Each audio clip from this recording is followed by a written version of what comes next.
Greetings. This is Elder Blacklight, the motivator. Now, we were in previous videos showing you clips and breaking down the psychology of those clips of the movie by Sam Greenlee called Spook Who Sat by the Door. Now you could tell that Uncle Sam didn't want us to get deep into this movie because you don't see it nowhere. And some brothers probably had it put on YouTube. I used to have a copy of Spook Who Sat by the Door, but every time I lose something, a book or something, man. I moved a couple of times in a hurry and lost a whole lot of important. Like I had a Circle 7 Quran by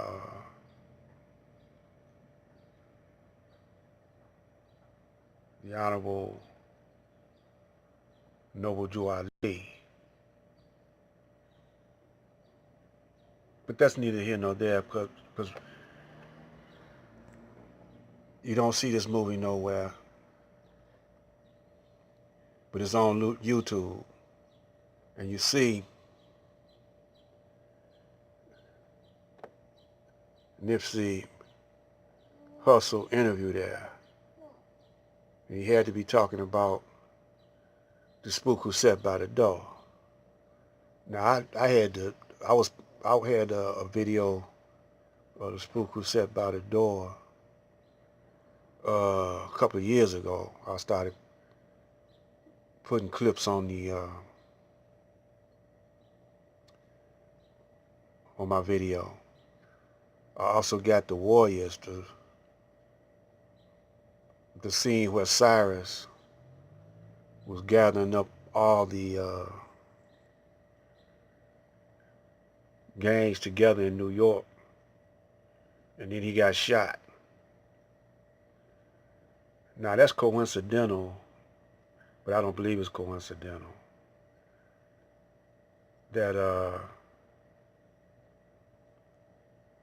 Nipsey, oh, so he got one S, so it's Nipsey. Nipsey was watching Spook Who Sat by the Door, was gonna make a album out of it. Somebody need to redo it, but you know, Sam Greenlee is still alive, I assume. And then he was going to go to the police and talk to them about bringing all the gangs together. That's what they say. I don't know if we actually heard it come out of his mouth. Another thing I would like to add to this, I'm glad that y'all brothers and sisters are investigating thoroughly. Now how we investigate the death of Nipsey is how we should investigate our history. Every aspect of our history before the so-called slavery of us over here in the wilderness of North America. And then you can see where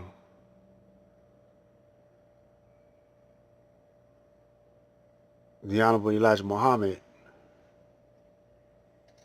you can really understand his teachings. But right now, the United States is at war with the concept of Islam, not because of the religious system. He don't mind you praying. If that's all you're going to do is pray and talk. But it's the economics, the money system that the United States uses is in trillions and trillions of dollars worth of debt. And that's how they actually operate, off of debt. So what they did was made the American public debt slaves. And we ain't got time to go into exactly the breakdown of that. But they do it with interest. When you get a loan, you got interest on it. If you late on a payment, you got interest on it. And then they tax you, but they don't call it taxes. Like license, that's a tax. When you want to get a business, you gotta get a license. That's a tax. When you want to get married, you got to get a license. That's a tax. You got to get a birth certificate. That's a tax. Because the United States is giving you permission, and you got to pay for the permission. It's too deep right now for me to get into. But we're going to come back and go into the next phase of the spook who sat by the door. You see that plane is arriving in Chicago. The spook had quit the CIA. He told the whoever was in charge of the CIA that he's going to do some work as a social worker in Chicago to help his people out. But he's really coming here to do some guerrilla fighting, you know, and he gonna show the gang how to do it. Now, the reason why that the FOI is still in existence is because I doubt if the members even know this. Now, we're not talking about all the FOI in every set, because the FOI now have splinter groups. You know, the Nation of Islam is in splinter groups. They got different ministers teaching the lessons now of the Honorable Elijah Muhammad. But Farrakhan gets the most shine. But everybody know when Farrakhan, after he got away from the arms of Wallace D. Muhammad, he was teaching exactly almost the same thing that Malcolm was teaching and Elijah was teaching. But all of a sudden, he changed up. And he started doing things that the Honorable Elijah Muhammad wouldn't do. Like endorsing Jesse Jackson for president. Knowing that the Honorable Elijah Muhammad didn't like Jesse Jackson.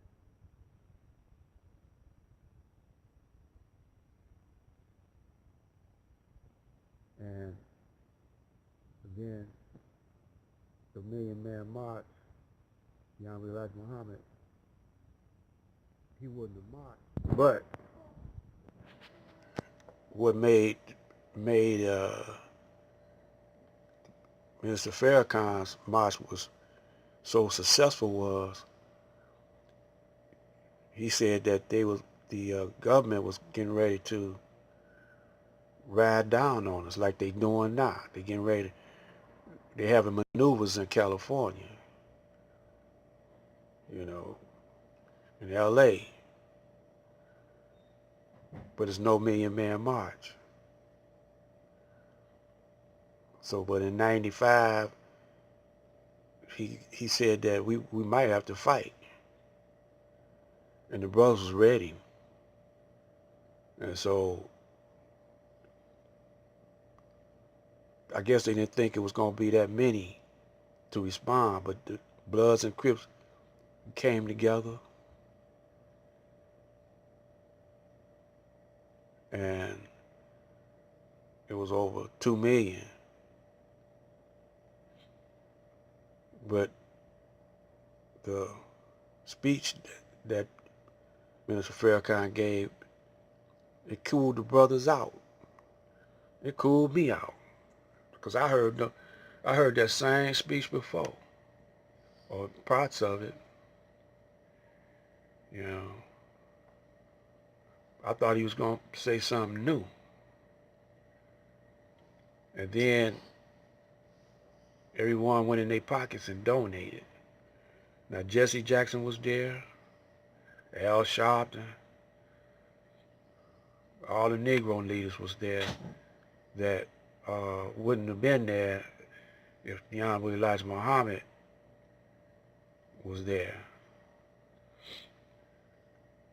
And then he dissed the Honorable Elijah Muhammad's brother, John Muhammad.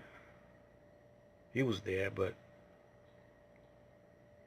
he didn't have but a couple of minutes to just to say his name. And he didn't have much to say. They didn't give him much to say. So someone approached Mr. Farrakhan. We're going to come back on the other side of this right here. And then we're going to play a clip I want y'all to see. So check out the next video.